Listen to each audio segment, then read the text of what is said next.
2008. One of the things I'm most proud of in that particular election or in my term in office has been the fact that in that term in office, when I was first hired back in 1997, there was one African American attorney in that office, and that was me. And now in 2008, we're basically split, and we have complete diversity, 6-6 in that particular office. And that's important, because when we talk about bringing people together, and we talk about working as one community, we can't do that if we don't work together, literally work together. If we don't serve on the same boards, if we don't understand we have the same similar interests. So that was one of the things that I was very proud of.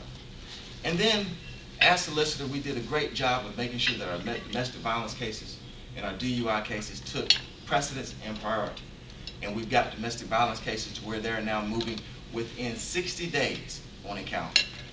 But yet, even as solicitor, I saw things in our government that always troubled me. And if you remember correctly, back in 2002, I had ran for a state house against Quincy Murphy, who is now a supporter of mine, and we were opponents then, but friends now. What has always called me is the desire to serve in a policy level position. Because in that particular position, you have the opportunity to frame the debate and change how we think about ourselves as a community, much more so than as solicitor. And so when this opportunity came, it was natural for me to want to take advantage of it. And here's what I want to do. And here's why it is so important to be in the state Senate.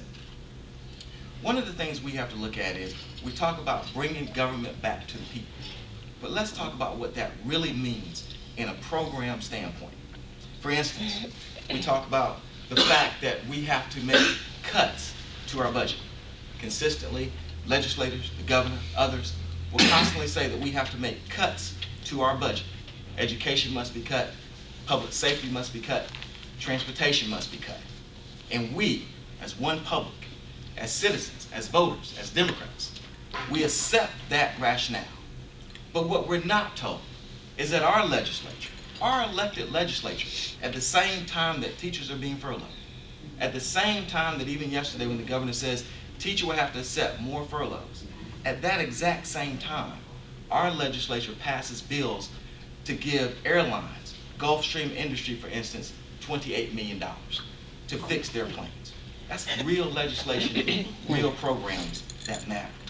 At the same time that teachers are being furloughed, at the same time that Richmond County employees are now going to have to start taking furloughs.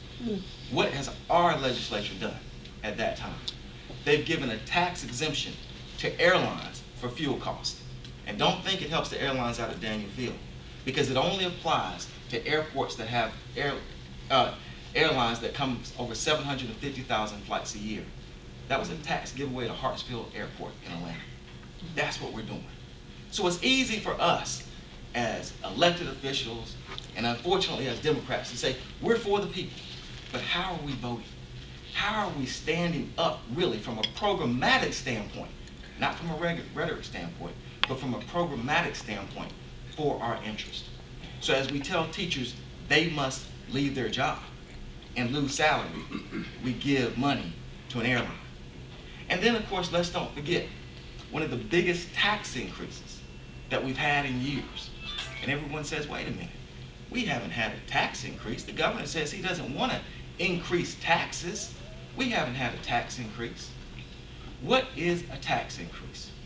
It is the government taking your money and giving it to another entity. If that's how we define a tax increase, then we have had a $1 billion tax increase last year in the legislature. When we decided, our legislature decided, to give Georgia Power $1 billion to their shareholders. That, my friends, was a tax increase. It is the government taking your money and giving it to another entity. Now I want you to think about something. How many times have you asked the government to take your money and give it to education? Many. How many times have you asked the government to take your money and give it to health care and teach care? Many. And all the time, the government, your legislature, said we don't want to do that. Understand what's really being said. We don't want to take your money that you're asking us to use and provide it to teachers. We don't want to take your money that you're asking us to use and to give it to peach care. You're asking us to do this and we won't do it. And I ask people all the time, how many persons said I want a new nuclear reactor. Nobody. Nobody. But the government said, we're going to take your money and give it to Georgia Power. And we talk about what brings jobs. Well, let's think about what $1 billion would do for education. Could we not spend $100 million a year for the next 7 years in education? Still have money left over.